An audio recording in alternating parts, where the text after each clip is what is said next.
Hello दोस्तों, कैसे हैं आप सभी लोग। अनमैचेबल लर्निंग ऑफ कॉन्सेप्ट्स में एक बार फिर से आपका स्वागत है। हम लोग करने वाले हैं कॉम्प्लेक्स नंबर्स में आज कॉम्प्लेक्स नंबर्स के फंक्शन के बारे में बातें। जैसे ऑर्डिनरी मैथमेटिक्स में आप कहते हो ना y x का फंक्शन है, वैसे ही यहां हम लोग कहने वाले हैं w z का फंक्शन है। Today we are going to in this seventh topic of complex numbers we are going to understand about complex functions. So just like ordinary mathematics, you say y is equal to fx. Then f is like a mapping being done on each x value. That x1 डालोगे तो f एक तरह की machine है जिसमें x1 transform होके y1 बनकर निकलेगा। आप उस मशीन में x2 डालोगे तो x2 उस मशीन में ट्रांसफॉर्म होके y2 बनकर निकलेगा, और इस मशीन को हम कहते हैं function. Function is just like a machine that's going to transform input values into output values. जैसे अगर आप कहते हो कि फंक्शन है y is equal to x cube, then x value of -2 will be transformed into y value of -8, and x value of +5 will be transformed into y value of +125. Now, incidentally, we can even plot them because x values can be plotted on horizontal axis and the corresponding y values can be plotted along vertical axis. तो जब आप real mathematics में बात करते हो function क्या है, तो फंक्शन एक तरह की मशीन है, फंक्शन एक तरह की मैपिंग है जो इनपुट वैल्यूज को आउटपुट वैल्यूज में ट्रांसफॉर्म कर देता है। जैसे y is equal to x cube के लिए आप इन सारी वैल्यूज को प्लॉट करते करते करते करते ऐसा एक ग्राफ जनरेट कर देते हो। You generate a graph like this, that x value of -2 is transformed into y value of -8 and x value of +5 is transformed into y value of +125. Cool. Now, how does you know about real mathematics?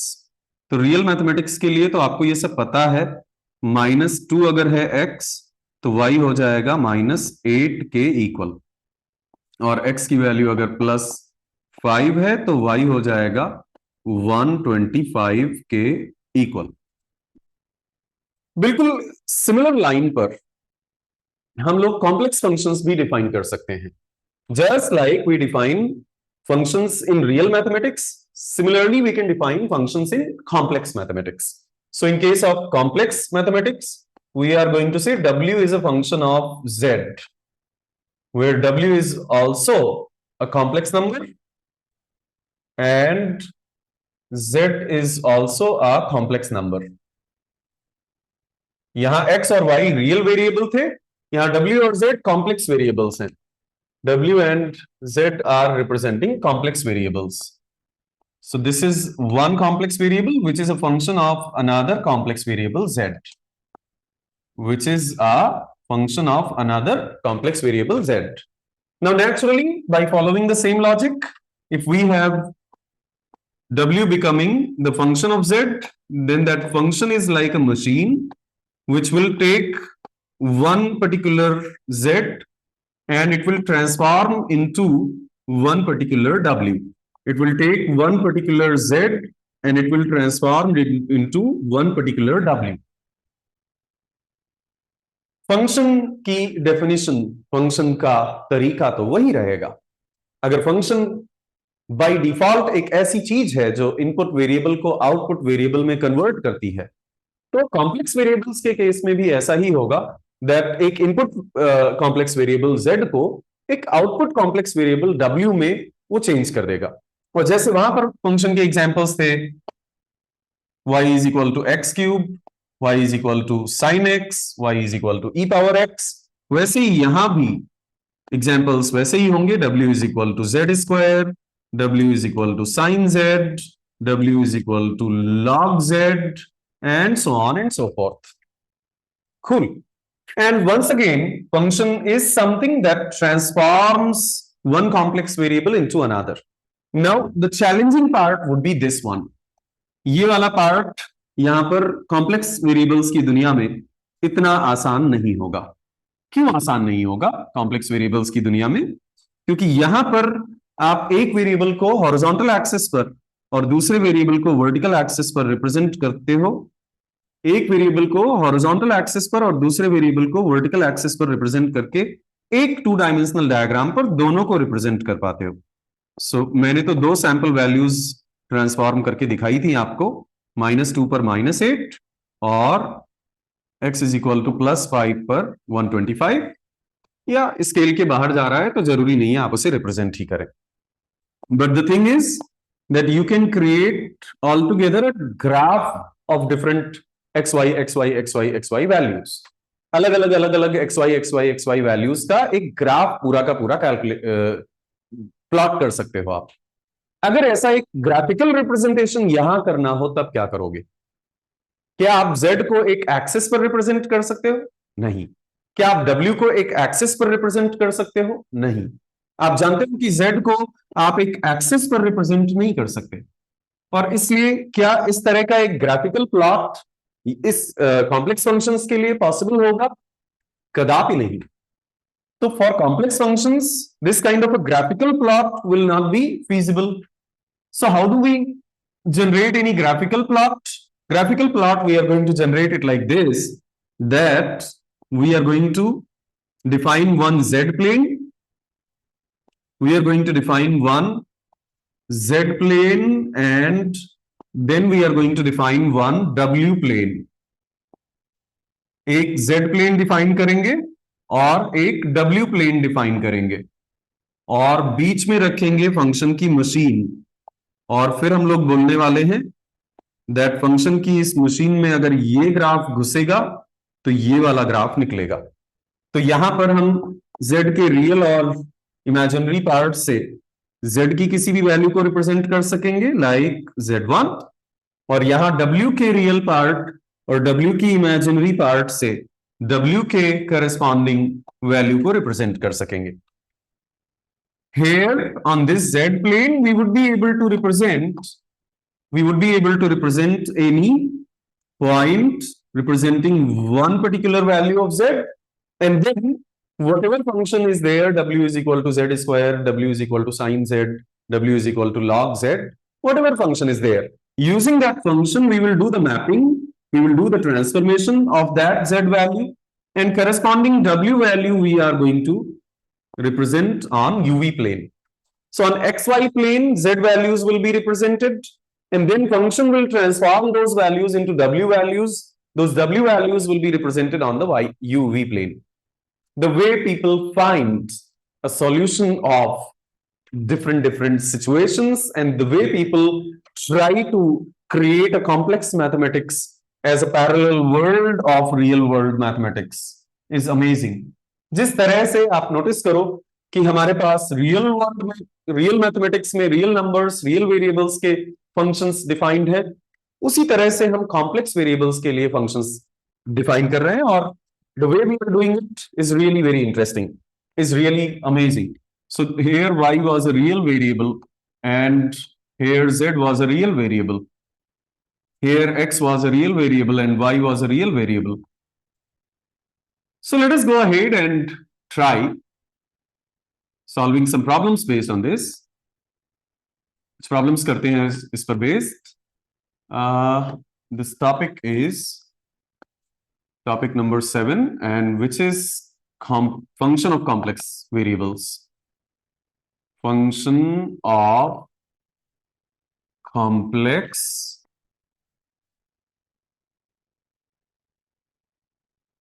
variables.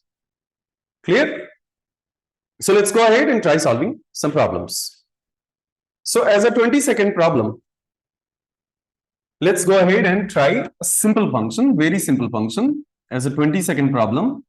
Let's say w is a function of complex variable z defined in this kind of manner, 2 plus z. बहुत simple, z plus 2, that's it. Okay, and then z की कुछ values given है. z1 is given as 2 plus I, and z2 is given as 3 minus 2I. Then find the corresponding w values. find the corresponding W values. Okay, let us go ahead and do this. This is going to be very easy, believe me. बहुत ही आसान रहने वाला है ये. W UV plane पर represent होगा, इसलिए U plus IV, और Z, which is actually W is an output complex variable. W is an output complex variable which is a function of input complex variable Z. W एक output complex variable है जिसे हम UV plane पर देखने वाले हैं, और Z input complex variable है.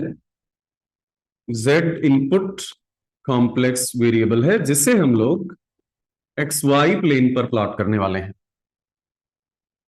Okay, so W is given as 2 plus Z, and therefore W, which is U plus IV, can be written as 2 plus X plus IY. Now comparing the real part with the real part, U plus IV is equal to X plus 2 plus IY. Comparing the real part with real part, I get U is equal to X plus 2, and comparing the imaginary part with imaginary part, I get V is equal to Y.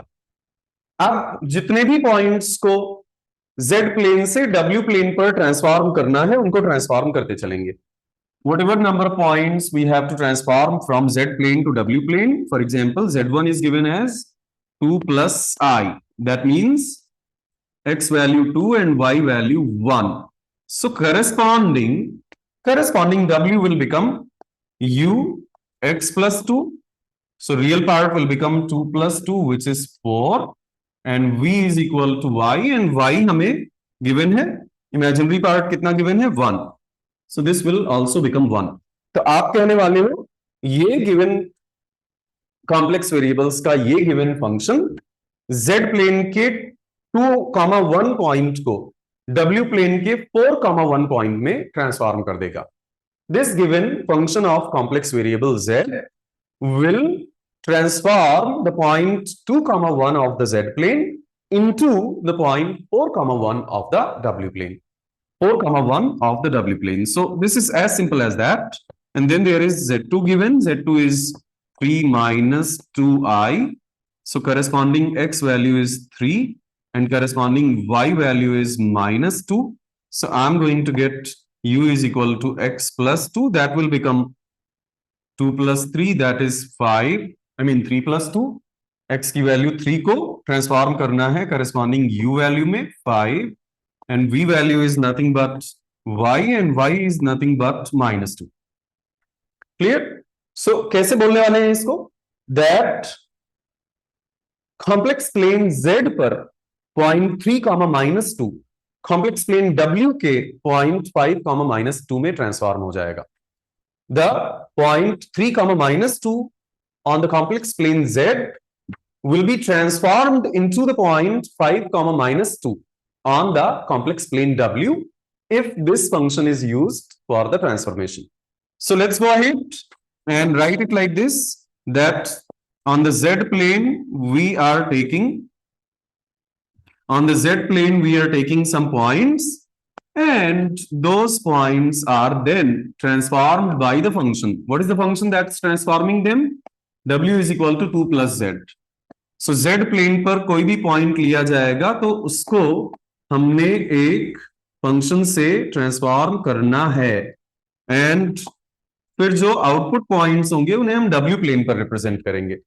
Real variables की दुनिया में एक function को एक diagram पर represent किया जा सकता है, एक 2 डायमेंशनल ग्राफ के थ्रू. कॉम्प्लेक्स वेरिएबल्स की दुनिया में एक फंक्शन को रिप्रेजेंट करने के लिए 2 डायग्राम चाहिए होंगे. एक डायग्राम इनपुट रिप्रेजेंट करेगा, दूसरा डायग्राम साइड में उसी इनपुट के करस्पॉन्डिंग आउटपुट रिप्रेजेंट करेगा.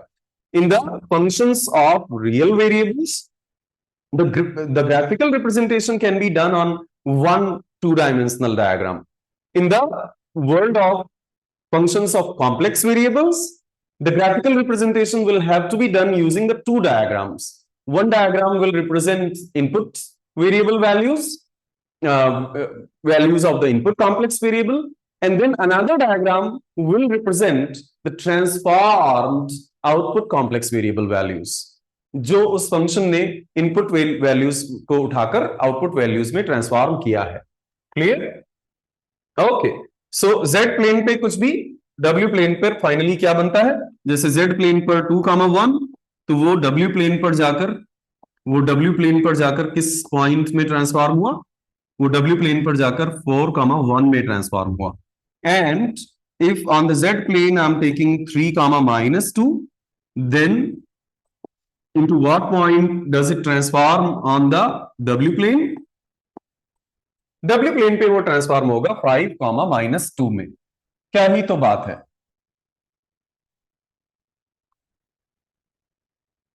इसीलिए मैंने बोला था कि प्रोबेबिलिटी के बाद ये मैथमेटिक्स का दूसरा वो हिस्सा है जो मेरे दिल के काफी क्लोज है, क्योंकि जिस तरह से आउट ऑफ द बॉक्स जाकर आप चीजें करते हो, that's really amazing.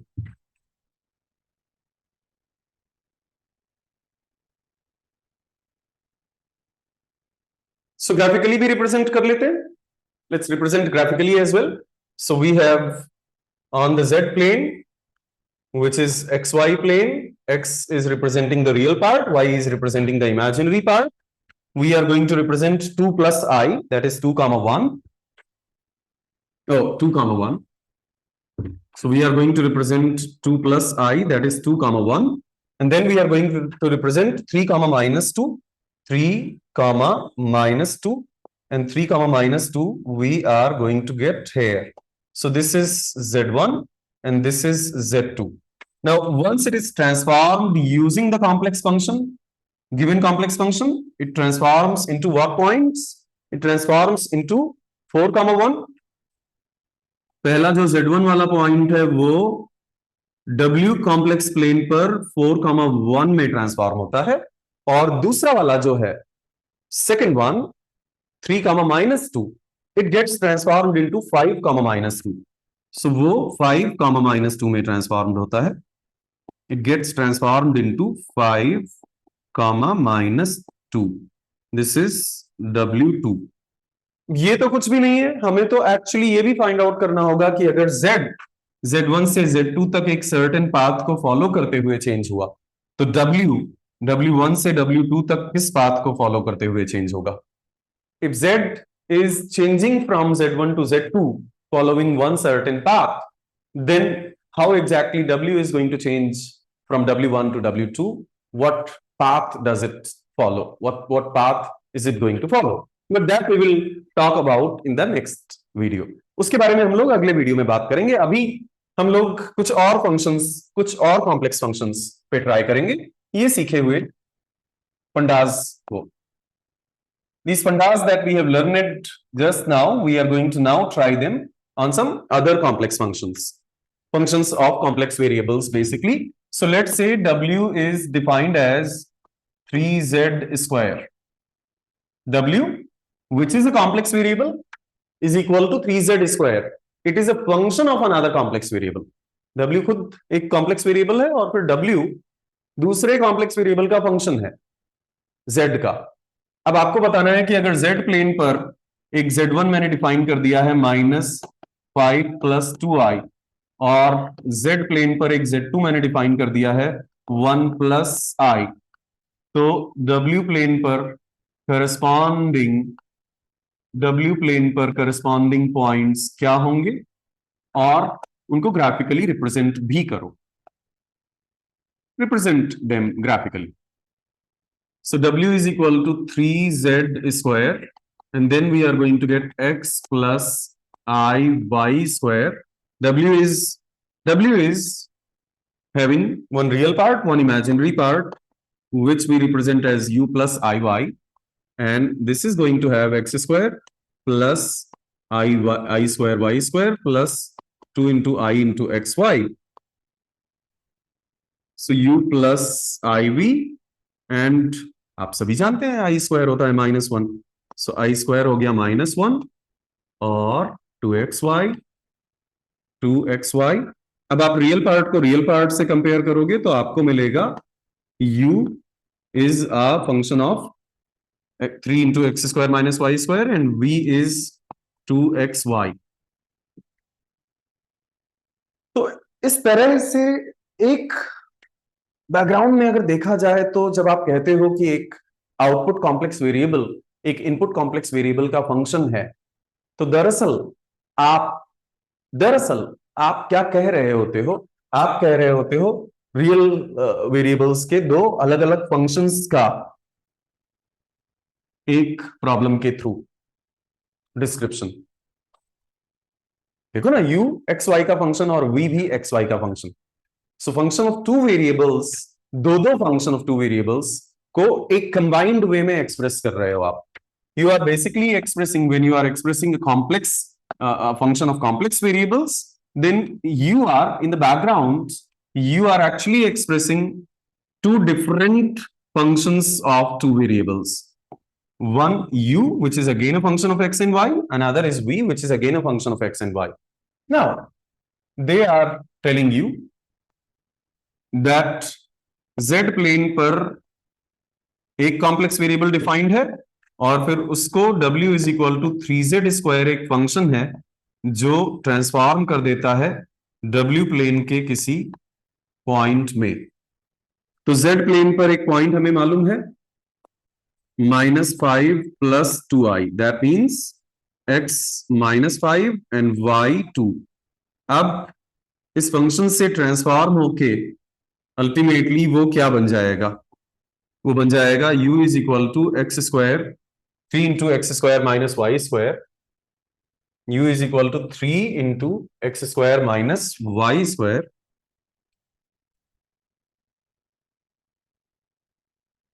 So u value कितना आता है? 25 - 4 21, 25 - 4 21 इंटू 3, ये हो जाएगा 66, है ना। और करेस्पॉन्डिंग v क्या हो जाएगा? अच्छा, v में यहां 6 होना चाहिए था, 6xy। so 6xy and we are going to get 6xy में अगर x की वैल्यू -5 और y 2 रख दूं, देन ये क्या हो जाएगा? -60। इसी तरह से अगर हम लोग z2 क्या गिवन है? z2 गिवन है 1 + i, मतलब x भी 1 और y भी 1।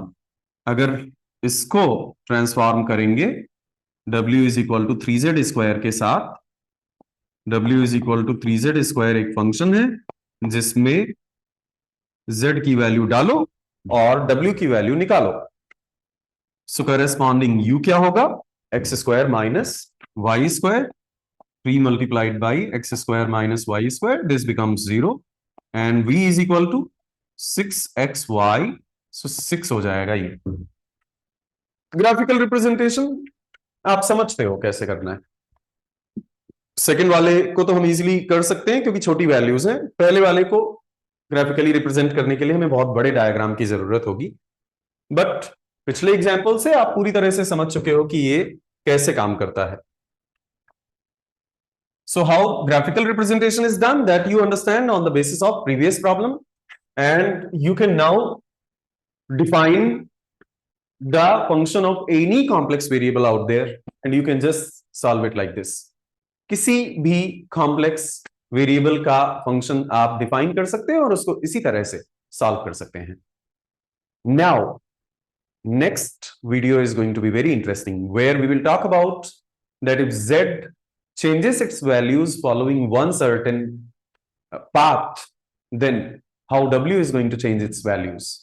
And when we say z changes its values following certain path, how w is going to change its values, then there is something that's getting hinted at. जब अभी हमने सीखा है कि z प्लेन पर कोई एक पॉइंट को एक कॉम्प्लेक्स वेरिएबल्स का फंक्शन w प्लेन पर किसी एक पॉइंट में ट्रांसफॉर्म कर देता है। फिर हमने सीखा कि z प्लेन पर कोई दूसरे पॉइंट को w प्लेन कॉम्प्लेक्स वेरिएबल्स का एक फंक्शन w प्लेन पर किसी दूसरे पॉइंट में ट्रांसफॉर्म कर देता है। a point on the z plane, z complex plane, gets transformed into a point on w complex plane through a function of complex variables. W is a function of Z. Now, if Z is going to change itself, then W changed itself from W1 to W2. If Z changed itself following one certain path or another certain path or another certain path, we will need to find out how W changed itself. Number one and number two. If corresponding to delta Z change in Z, change in W is delta W, then corresponding to unit change in output complex variable will be delta W divided by delta Z. And then we will introduce a condition that, let's say, all this is being done for very small changes in Z values. And that's where, my dear friends, that's where the concept of derivative of complex numbers will arise. वहां उस तरह से complex numbers के derivative की hypothesis, complex numbers के derivative की दुनिया पैदा होगी. So next video is going to be very interesting. Stay tuned and make sure that अगर आपको इतने सिंपल तरीके से कॉम्प्लेक्स वेरिएबल्स के फंक्शन की फीलिंग मिल गई तो इस वीडियो को लाइक करें और अपनी कम्युनिटी में अपने दोस्तों के साथ शेयर करें. अनमैचेबल पर जाएं www.unmatchable.in और अपनी पसंद के सारे कोर्सेज एक्सप्लोर करें. वीडियो के डिस्क्रिप्शन में सारी लिंक दी हुई है दोस्तों, वहां पर जाकर खुद को एनरोल करें और बहुत सारे इंजीनियरिंग, मैकेनिकल इंजीनियरिंग के अमेजिंग अनमैचेबल कोर्सेज को एक्सप्लोर करें और अपनी लर्निंग को बनाएं अनमैचेबल. बहुत बहुत धन्यवाद दोस्तों. Thank you so very much.